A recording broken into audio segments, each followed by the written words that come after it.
Hey, this is Norm from Test, and I'm here at BrickCon. It's a LEGO convention here in Seattle, the 2015 convention. This is Alice Finch. You're with ArchLUG, a collective of builders. And what do you guys have to show at this convention? We have put together a collaborative display. It's 32 feet long, and a total of 20 people have contributed from the ages of 11 to 66. It's in the castle section, but it's not just any fantasy story. It's based on the Mouse Guard franchise, this comic book series. So we actually worked with the author, David Peterson, to have permission and sort of his blessing to do the project. It's based on his comic that's published in 3 books, Fall, Winter, and The Black Axe. And this is the linear layout of his mouse world and all of the different locations where the Mouse Guard have their adventures. It's an amazing comic book, so fun, so charming, and it takes from all these like Three Musketeer era of history. Now, tell us about the sculptures. It starts off with a representation of the book and the characters. Yeah, so these are the 3 main warriors. The Guard itself is like the Rangers of Middle-earth. They're the protectors, both against natural predators and the occasional mouse that goes bad. And so these are the 3 main characters, and Paul Hetherington built this, and it's a wonderful representation of how these characters come alive, literally out of a book. And so this one's more of a sculpture. When you think about it, it's a representation of the book. They're different scale. You have the mouse sculpture, the house, the actual book.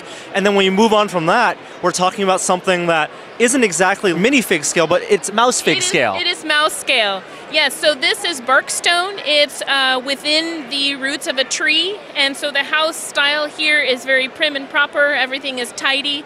So one of the things that you need to do in a large collaboration like this is establish standards. So we wanted it to feel diminutive because they are mice, but we also wanted it to work with the fig scale. So we made it just barely big enough for the doors and windows and everything to work, but basically as small as possible so that it has that charm. And so when 15 people work together to build a village, are people each assigned a house? Is a plan, a city plan kind of worked out beforehand?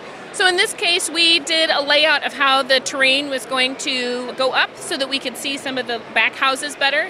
And we established a standard size for the houses, 16 by 16, 16 by 24. And then people said, I'll build 2 houses, I'll build 3 houses. And then they can just be put down in any of those spots. So every time it's set up, it is slightly different than the time before. So after the village, where 15 people worked on, what about the rest of it? Because this is 32 feet. Yes, so from now on, there are sort of spots where one person did one chunk.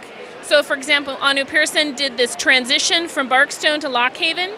And then David Frank did Lockhaven. This is the fortress, sort of the capital city of the mice. This is where the matriarch, sort of the equivalent of the queen, this is where her headquarters are. And it also happens to be where the bad mice are trying to invade. So you have a diorama scene of part of the story. And what's amazing is when you look at the castles, it's not just bricks stacked up, they're also popping out as well. Yes. So one thing that's really important when you're doing something that's generally monochromatic is to make sure that there's shadow and there's layering, because there's this thing called the gray wall, and you don't want it to be completely plain and boring. So you have things that pop out and that are layered so that you get some variation in the color.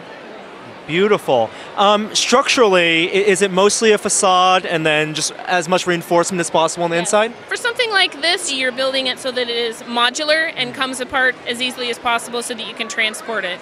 Right, because you can see where the seams are, where people worked on them. So that actually is one of the tricks. When I'm doing my landscape, I want to have joints so that it comes apart, but I also want to conceal it so you can't tell where the crack is. Wow, so I imagine you worked on this landscape. Yes, This is your baby. From here until the end, this is my landscape here.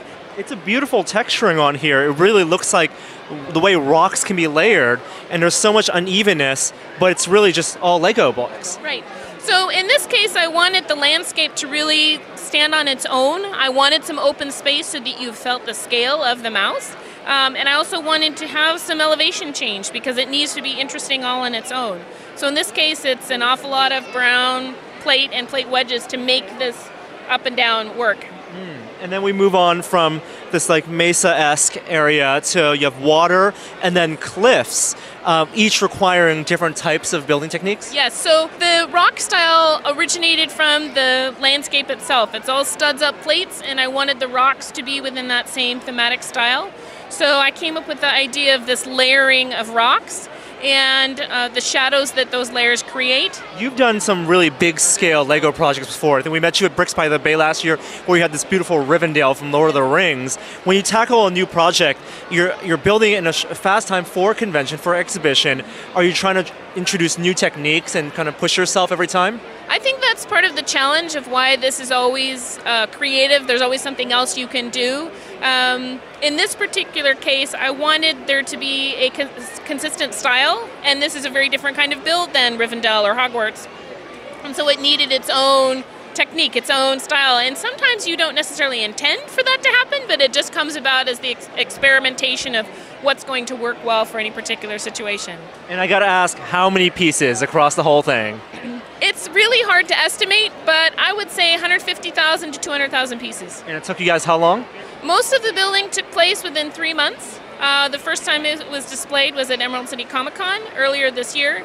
And most people have other projects that they're working on, so January, February, March was the main building period for all of us to finish this. Awesome. Thank you so much, Alice, for sharing with us the mouse guard, the landscape, this whole story here at BrickCon 2015. It's very nice to meet you. Very nice to meet you as well. Thank you.